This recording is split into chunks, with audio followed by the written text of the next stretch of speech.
ਵਾਹ ਵਾਹ ਗੋਬਿੰਦ ਸਿੰਘ ਆਪੇ ਗੁਰ ਚੇਲਾ। ਵਾਹਿਗੁਰੂ ਜੀ ਕਾ ਖਾਲਸਾ, ਵਾਹਿਗੁਰੂ ਜੀ ਕੀ ਫਤਿਹ। ਸਾਹਿਬੇ ਕਮਾਲ ਸਰਬੰਸ ਸਦਾਨੀ ਦਸਮ ਪਿਤਾ ਸ਼੍ਰੀ ਗੁਰੂ ਗੋਬਿੰਦ ਸਿੰਘ ਜੀ ਦੇ ਪ੍ਰਕਾਸ਼ ਦਿਹਾੜੇ ਦੀਆਂ ਸਮੂਹ ਸੰਗਤਾਂ ਨੂੰ ਲੱਖ ਲੱਖ ਵਧਾਈਆਂ।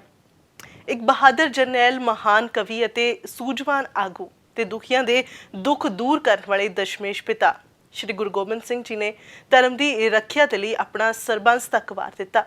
ਜੇ ਗੁਰੂ ਸਾਹਿਬ ਜੀ ਬਾਰੇ ਲਿਖਣਾ ਚਾਹੀਏ ਤਾਂ ਸ਼ਾਇਦ ਸ਼ਬਦ ਵੀ ਘੱਟ ਪੈ ਜਾਣ, ਪਰ ਫਿਰ ਵੀ ਅਸੀਂ ਇੱਕ ਕੋਸ਼ਿਸ਼ ਕਰ ਰਹੇ ਹਾਂ ਗੁਰੂ ਸਾਹਿਬ ਜੀ ਦੇ ਜੀਵਨ ਤੇ ਝਾਤ ਪਾਉਣ ਦੀ। ਆਓ ਵੇਖਦੇ ਹਾਂ। ਵਾਹਿਗੁਰੂ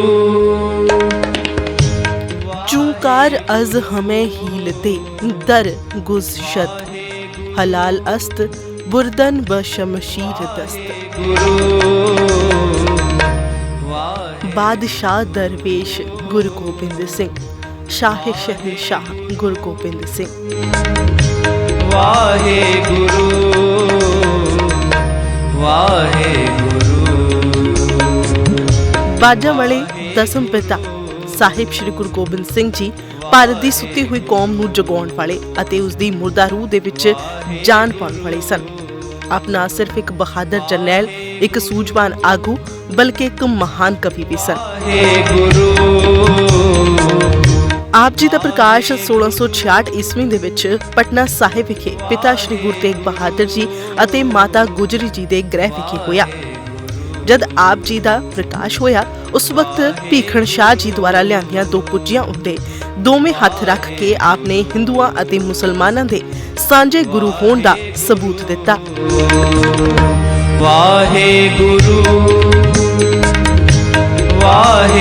ਸਨ 1672 ਦੇ ਵਿੱਚ ਸ਼੍ਰੀ ਗੁਰੂ ਤੇਗ ਬਹਾਦਰ ਸਾਹਿਬ ਜੀ ਪਟਨਾ ਛੱਡ ਸ਼੍ਰੀ ਅਨੰਦਪੁਰ ਸਾਹਿਬ ਆ ਗਏ ਤੇ ਉਸ ਤੋਂ ਕੁਝ ਸਮਾਂ ਉਪਰੰਤ ਆਪ ਜੀ ਨੂੰ ਪਟਨਾ ਬੁਲਾਇਆ ਗਿਆ ਅਤੇ ਇੱਥੇ ਗੁਰੂ ਪਿਤਾ ਜੀ ਨੇ ਆਪ ਜੀ ਨੂੰ ਸ਼ਸਤਰ ਵਿਦਿਆ ਦੇ ਨਾਲ-ਨਾਲ ਧਾਰਮਿਕ ਵਿਦਿਆ ਦੀ ਵੀ ਸਿੱਖਿਆ ਦਿੱਤੀ। ਆਪ ਜੀ ਨੇ ਪੰਜਾਬੀ, ਫਾਰਸੀ, ਸੰਸਕ੍ਰਿਤ ਅਤੇ ਬ੍ਰਿਜ ਭਾਸ਼ਾ ਦੇ ਵਿੱਚ ਨਿਪੁੰਨਤਾ ਹਾਸਲ ਕੀਤੀ। ਵਾਹਿਗੁਰੂ ਉਸ ਵੇਲੇ ਔਰੰਗਜ਼ੇਬ ਨੇ ਹਿੰਦੂ ਧਰਮ ਨੂੰ ਖਤਮ ਕਰਨ ਲਈ ਅੱਤ ਚੁੱਕੀ ਹੋਈ ਸੀ। ਕਸ਼ਮੀਰੀ ਪੰਡਿਤ ਦੁਖੀ ਹੋ ਕੇ ਸ਼੍ਰੀ ਗੁਰੂ ਤੇਗ ਬਹਾਦਰ ਸਾਹਿਬ ਜੀ ਕੋਲ ਮਦਦ ਲਈ ਪਹੁੰਚੇ। ਉਸ ਸਮੇਂ ਆਪ ਕੇਵਲ 9 ਸਾਲਾਂ ਦੇ ਸਨ।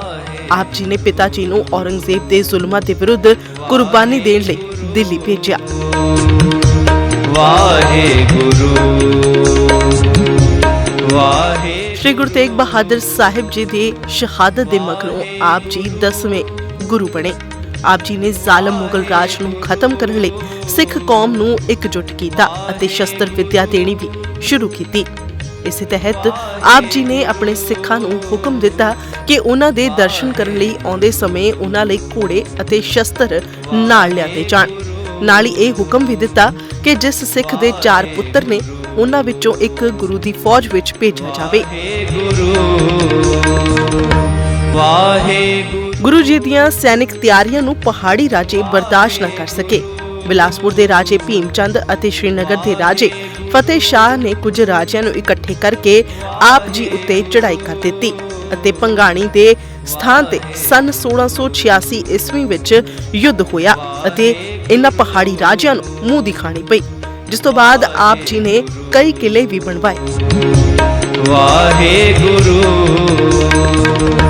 ਵਾਹਿਗੁਰੂ। ਸਨ 1699 ਨੂੰ ਵਿਸਾਖੀ ਵਾਲੇ ਦਿਨ ਆਪ ਜੀ ਨੇ ਸ਼੍ਰੀ ਅਨੰਦਪੁਰ ਸਾਹਿਬ 'ਚ ਇੱਕ ਵੱਡਾ ਇਕੱਠ ਕੀਤਾ। ਆਪ ਨੇ ਇਸ ਭਰੇ ਦੀਵਾਨ 'ਚ 5 ਸਿਰਾਂ ਦੀ ਮੰਗ ਕੀਤੀ। 5 ਸਿੱਖਾਂ ਨੇ ਗੁਰੂ ਜੀ ਦੀ ਮੰਗ ਵਾਰੋ-ਵਾਰ ਪੂਰੀ ਕੀਤੀ। ਗੁਰੂ ਜੀ ਨੇ ਉਹਨਾਂ ਨੂੰ ਅੰਮ੍ਰਿਤ ਛਕਾਇਆ ਅਤੇ ਉਹਨਾਂ ਨੂੰ 5 ਪਿਆਰੇ ਆਖਿਆ। ਬਾਅਦ ਦੇ ਵਿੱਚ ਆਪ ਜੀ ਨੇ ਉਹਨਾਂ ਤੋਂ ਅੰਮ੍ਰਿਤ ਵੀ ਛਕਿਆ। ਇਸ ਤਰ੍ਹਾਂ ਆਪ ਜੀ ਨੇ ਖਾਲਸਾ ਪੰਥ ਦੀ ਨੀਂਹ ਰੱਖੀ। ਵਾਹਿਗੁਰੂ ਤਾਂ ਹੀ ਕਿਹਾ ਜਾਂਦਾ ਹੈ, ਵਾਹ ਵਾਹ ਗੋਬਿੰਦ ਸਿੰਘ ਆਪੇ ਗੁਰ ਚੇਲਾ।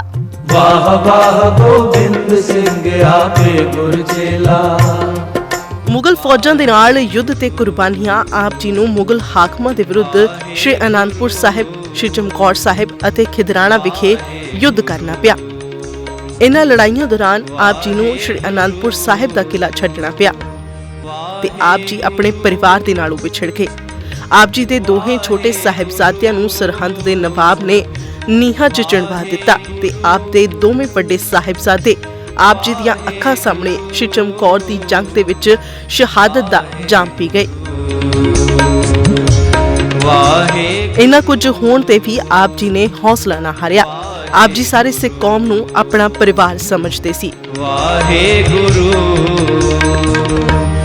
ਆਪ ਜੀ ਅਕਸਰ ਕਿਹਾ ਕਰਦੇ ਸੀ, ਇਨ ਪੁੱਤਰਨ ਕੇ ਸੀਸ ਪਰ ਵਾਰ ਦਿਏ ਸੁਤ ਚਾਰ ਮੁਏ ਤੋਂ ਕਿਆ ਹੁਆ ਜੀਵਤ ਕਈ ਹਜ਼ਾਰ।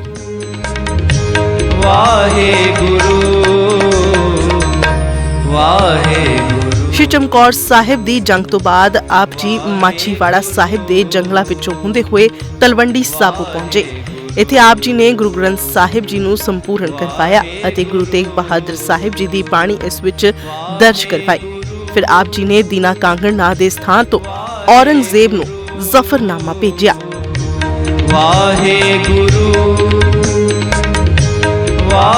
ਇਸ ਜ਼ਫਰਨਾਮਾ ਪੜ੍ਹਦੇ ਹੀ ਔਰੰਗਜ਼ੇਬ ਦਾ ਸਾਰਾ ਗਰੂਰ ਚਕਨਾਚੂਰ ਹੋ ਗਿਆ ਸੀ। ਕੁਝ ਸਮਾਂ ਬਾਅਦ ਆਪ ਸ਼੍ਰੀ ਨੰਦੇੜ ਸਾਹਿਬ ਪਹੁੰਚੇ। ਇੱਥੇ ਆਪ ਜੀ ਨੇ ਮਾਧੋ ਦਾਸ ਬੈਰਾਗੀ ਨੂੰ ਸਿੱਧੇ ਰਸਤੇ ਪਾਇਆ ਅਤੇ ਆਪ ਜੀ ਨੇ ਉਸ ਨੂੰ ਸਿੰਘ ਸਜਾ ਕੇ ਬੰਦਾ ਬਹਾਦਰ ਨਾਮ ਦਿੱਤਾ ਅਤੇ ਮੁਗਲ ਰਾਜ ਦਾ ਟਾਕਰਾ ਕਰਨ ਲਈ ਪੰਜਾਬ ਵੱਲ ਭੇਜਿਆ।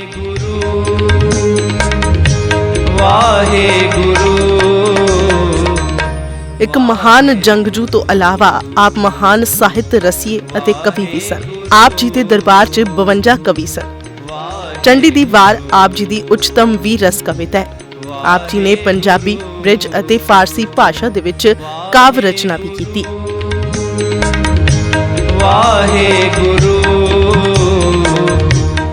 ਸਨ 1708 ਦੇ ਵਿੱਚ ਆਪ ਜੀ ਜੋਤੀ ਜੋਤ ਸਮਾ ਗਏ ਅਤੇ ਆਪ ਵੱਲੋਂ ਦੇਸ਼ ਅਤੇ ਕੌਮ ਲਈ ਕੀਤੀ ਕੁਰਬਾਨੀ ਭਾਰਤ ਦੇ ਇਤਿਹਾਸ ਦੇ ਵਿੱਚ ਸਦਾ ਚਿਰ ਅਮਰ ਰਹੇਗੀ।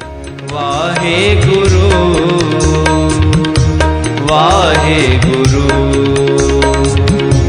ਵਾਹਿਗੁਰੂ। ਨਿਊਜ਼ ਡੈਸਕ ਤੋਂ ਨਵਦੀਪ ਸਿੰਘ ਦੇ ਨਾਲ ਜਸਮੀਤ ਕੌਰ ਦੀ ਰਿਪੋਰਟ, ਫਾਸਟਵੇ ਨਿਊਜ਼। ਵਾਹਿਗੁਰੂ